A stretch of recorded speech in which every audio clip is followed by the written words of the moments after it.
What's up mga gamers? Nagbabalik na naman tayo dito sa Minecraft. At ngayon nandito na naman tayo sa Prisocraft Season 1. So ngayon guys, nandito na naman tayo sa panibagong episode. At tayo ay episode 4 na po. At ngayon, samahan nyo na naman ako. Marami na naman tayong gagawin. O yan na nga po mga gamers, so as you can see guys, sobrang kalat po ng ating mga gamit. At dito po guys, naglagay na ako ng furnace dito para sa interior. So dito guys, so as you can see guys, sobrang kalat ng mga gamit natin dito sa mga chest. At ayun guys, so ngayon gagawa tayo ng storage kasi sobrang kalat ng mga gamit natin. So ngayon samahan nyo ako guys. So ayan guys, so yun nga, napakakalit nga po ng gamit ko. So ayun guys, so napakakalat nga kasi meron din dito sa labas at ayan, nagkakalat talaga yung mga gamit ko at hindi naka-organize. So ngayon guys, organize natin yung mga gamit ko at ngayon kukuha tayo dito ng wood at yan, gagawin natin siyang strip guys para maganda yung ating pagka-texture ng ating wood. So ayan, lagyan natin to guys.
So yun guys, kukunin na natin itong mga gamit natin dito at ilalagyan na natin sila sa storage natin.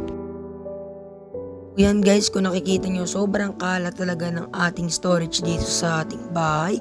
Kaya naisipan ko rin gumawa ng sariling storage para sa mga ating gamit para hindi makalat at organize. Ngayon guys, ayan, isa-isa natin tong kunin para may isa-isa natin silang ilagay sa storage. At yan, nakikita nyo, sobra-sobra na nga, sobrang puno na yung inventory ko dito. So ito na nga po guys at ilalagyan na natin sila. So dito sa unang chest, ang ilalagay natin dito ay mga block ng cobblestone, mga stones yan. Dito guys ay mga woods. So ayan, so ilalagay natin dito yung mga cobblestones at iba pang stones. So ayan, meron tayo ditong diorite. At lahat ng klase ng stones ay ilalagay natin dito guys. So iiwalay din natin yung mga woods at iba pang mga gamit like kayamanan natin at yung mga hindi natin ginagamit mga gamit.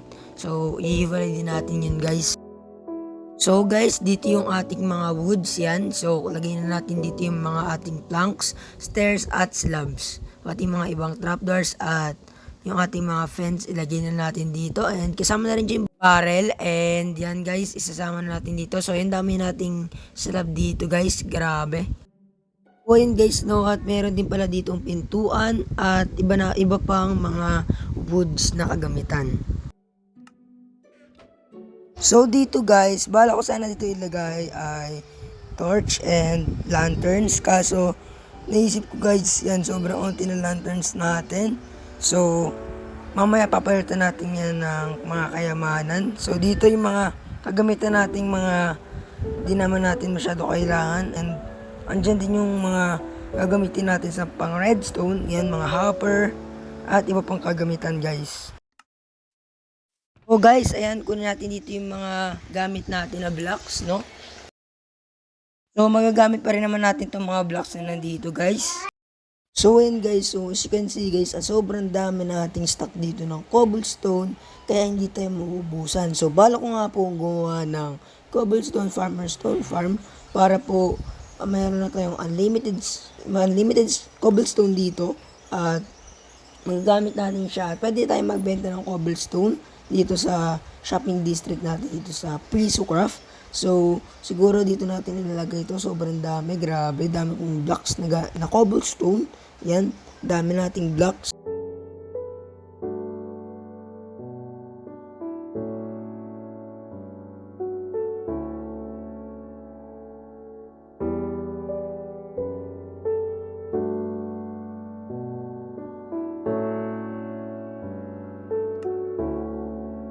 So ayun guys, at dito marami pa nga natirang blocks dito ng mga stones. Kaya yan, meron pang diorite dito at granite. So yan guys, ilalagay natin yan dito sa ating storage. Sa storage, dito sasama natin sila dito sa may cobblestone. Dahil yun lang naman yung parang katulad nila ng mga stones. So isasama na natin siya. Yan.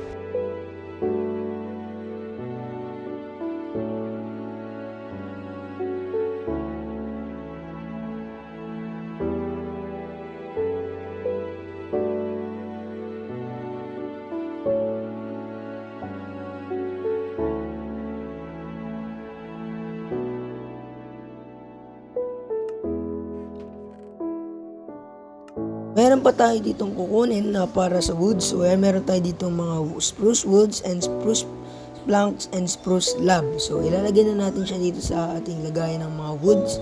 So, as you can see, sobrang dami nating blocks at dito natin ilalagay yung spruce log.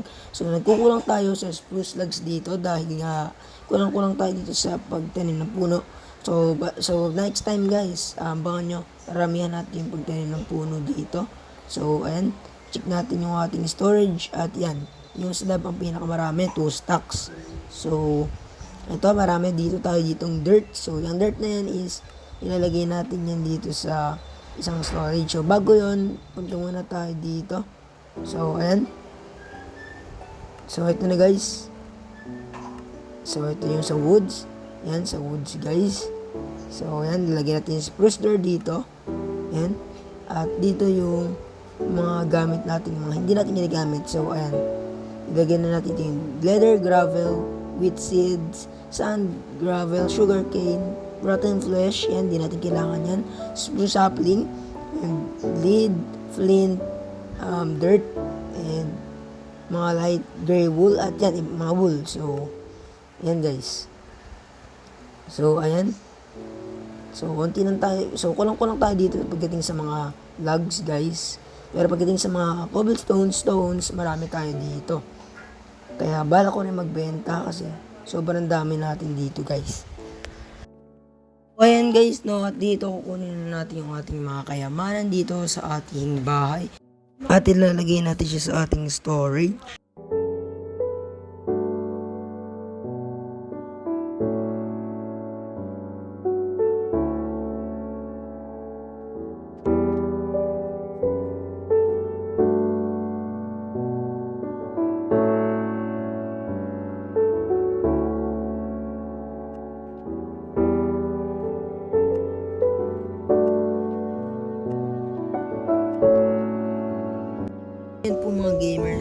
ipapakita ko sa inyo yung ginawa ko dito na interior sa aking tulugan, at ito na po siya. So ayan yung ginawa kong interior sa aking tulugan. At ngayon, isa pa pala guys, may papakita pa ako sa inyo dahil ang dami nang nangyari, ang dami nang nabili dito sa ating lugar.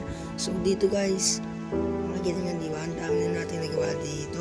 So ngayon pupunta tayo dito sa mga bahay ng ating mga members, si GCMC and si Teamwell. So ito yung, dito tayo dadaan guys. So papakita ko sa inyo lahat guys ng ginawa nila dito.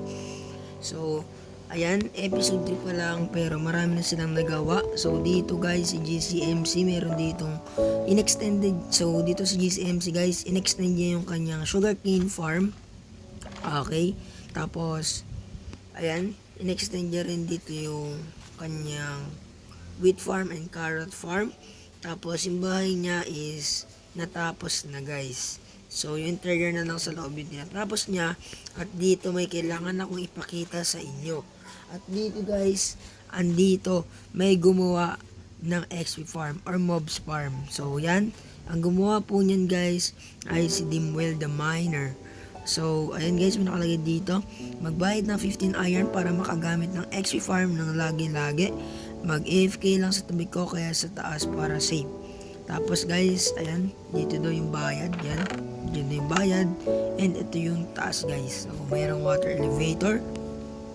Tapos dito, eto guys, may sarili na ding minahan sa GCMC dito. So kanina guys ay kami meeting po kaming tatlo, si GCMC at si Dimwell. So nag-meeting kami kanina sa Bigsco.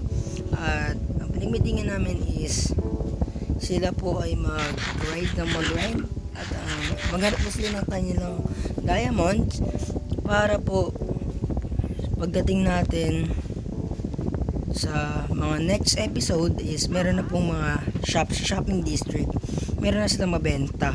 Sabi ko sa kanila, gumawa na sila ng farm na ibibenta nila sa shopping district. At dito guys, inextend ni GCMC yung kanyang sugarcane farm at gumawa po ng XP farm dito si Dimwell. Yan, so ito yung XP farm niya. So makikipalo tayo dito. Yan, so yan, dami talagang XP dito guys. Grabe, daming nakukuhang gamit, grabe. At yan, daming XP guys. So kung nakikita nyo, kaming dalawa lang ni Dimwell yung online ngayon, pero kanina naka-online si GCMC. So dito na siya guys. So sabihin natin sa kanya guys, naka-record ako. So ayun guys, isa rin sa nakakatulong sa atin po yung mga farms. So ganda ng gagawa niya. So ako din, hindi ako marunong maggawa ng mob farm, pero siya yan marunong. So ito yung task guys. So yan, may bawal dito. So pwede yung makakyat. So ayun, baka sa next episode is magkaroon tayo ng shopping guys. So yung ngayon sa episode guys is tamang grind lang muna tayo ng mga farms natin at farms nila. At tamang grind lang po tayo ng mga ibebenta at saka mga pera nila like diamonds yan. So yan, mag-umpisa na nga sila dito magmina at naghahanap sila ng diamonds. So tayo dito guys ay marami namang gamit. So medyo kulang lang tayo pagdating sa mga kayamanan like diamonds. Yan, dyan tayo nagkukulang guys. So ang hirap maghanap ng diamonds sa ngayong year sa Minecraft. So siguro sa season 2 is mas gagantahin pa natin lalo yung build natin sa base natin. So hopefully maganda yung maging world namin sa season 2. At abangan nyo rin yung season 2 guys. Marami pa tayong season dito sa Prisocraft, hindi lang season 1. Marami pa tayong ibang season na kailangan yung abangan dahil mas papagandahin namin yung mga builds at mga output sa mga lugar namin sa season 2. lalo na sa iba pang seasons. So ayun. So ngayon guys, balik tayo dito sa ating lugar. So dito guys, may ipapakita ako sa inyo. So yun nga.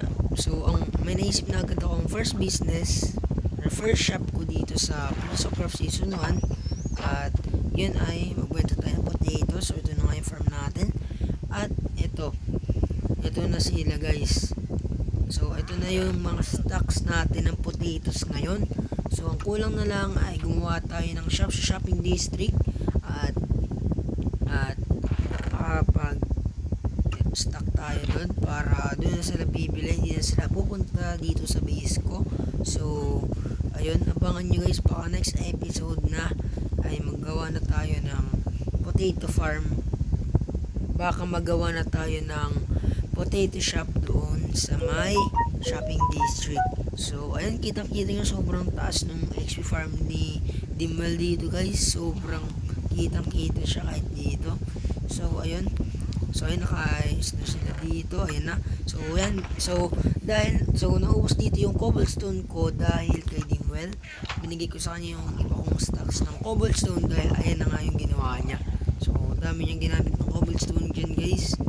Naka 5, I think naka ilang stock ata ako. So I think siguro naka 8 stacks ako na bigay sa kanya ng cobblestone. Dito yung mga woods natin. So naubos na rin yung woods na 1 stack ko dito na bigay ko sa kanya. At ito yung mga kayamanan natin ngayon. At ito yung mga iba nating gamit na mga kinakailangan din natin. So ito yung mga puno natin dito. So siguro harvestin natin tong isa. So ayan. So isa sa mga paborito kong gawain dito sa Minecraft guys ay magmina ng puno at magmina ng mga like potatoes, ganyan, wheat, carrots, yan. So ayun guys. So ayun. So panoorin nyo rin yung ibang videos ng ating mga ibang Craft members dahil may mga sarili-sarili din silang agenda dito sa ating lugar. So yan, isearch nyo lang guys si GCMCPH at yung isa nating member si King Liam Gaming. So isearch nyo lang yung mga YouTube channel nila. So I think guys, si Dimwell the Miner, gagawa na rin siguro siya ng YT channel. Abangan nyo at panoorin nyo ang magiging mga videos niya dito sa Prisocraft. So ayan. So maayos naman itong natin.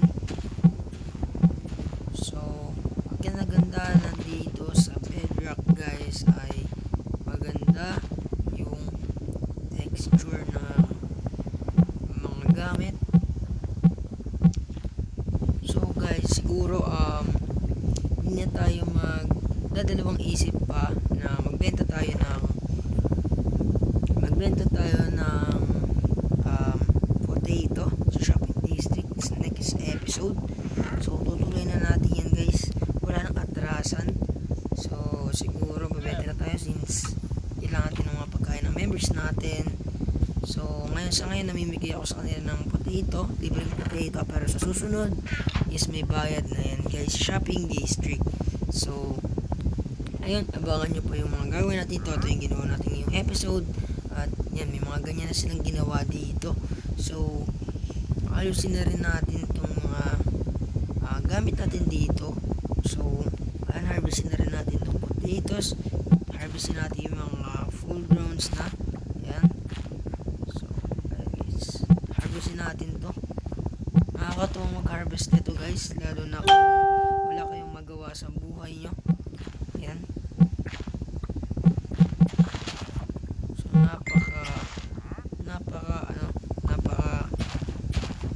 napakadali lang naman gawin itong mga to. Ito ang pinakamadaling gawain sa akin dito sa Minecraft. Kaya sanay na ako din sa mga tanim na usapan. So ayan guys, meron tayong 16 sakto. So ito, ilalagay na natin to dito. At dire-diretso na yan guys, maluluto na agad yan dito. At pupunta na rin siya dito sa baba. So ayan. So meron dito 16s. Meron tayo ditong 1s to agad. So ayan, kunin natin to.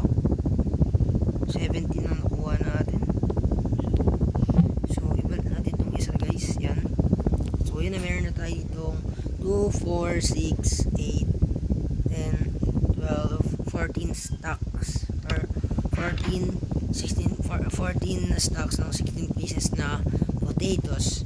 So, pag nabenta yan is 16 diamonds din ang balik sa atin. So, para sa akin naman guys, hindi lugi yung 1 diamond in equivalent to 16 pieces of baked potato. Siguro parang goods naman yun. So, para sa akin, goods na yung presyo. I think sa iba nating members, goods na rin sa kanila yung presyo ng ating baked potato. So, ayun guys, abangan nyo po yung mga next videos natin. So, sa next video, abangan nyo yung next video ko dahil sa episode 5 ay gagawa na tayo ng shopping district. So, nag-iisip na ako ng magiging interior and platform ng ating magiging shop. So, kailangan maganda yung shop natin dahil ako yung pinakaunang gagawa ng shop dyan. So, syempre babayad din tayo ng permit guys para sa ating mundo. So, ayun, abangan nyo next episode guys. So, sa next episode is gagawa na tayo ng shop. So, abangan nyo yun guys. Abangan nyo pa yung iba pang episodes. At abangan nyo lalo na ang season 2. So, ayun lang para sa araw na ito mga gamers. So, please like, share, and comment, and subscribe. So, pakiclick din ng notification bell para lagi kayong updated sa mga videos ko at lagi nyo mapanood ang mga videos ko at lagi kayong updated. So, sa mga viewers ko dyan na hindi pa nakasubscribe, mag-subscribe ka na para makasali ka sa next season dito sa Prisocraft. At mamimili ulit ako sa next season.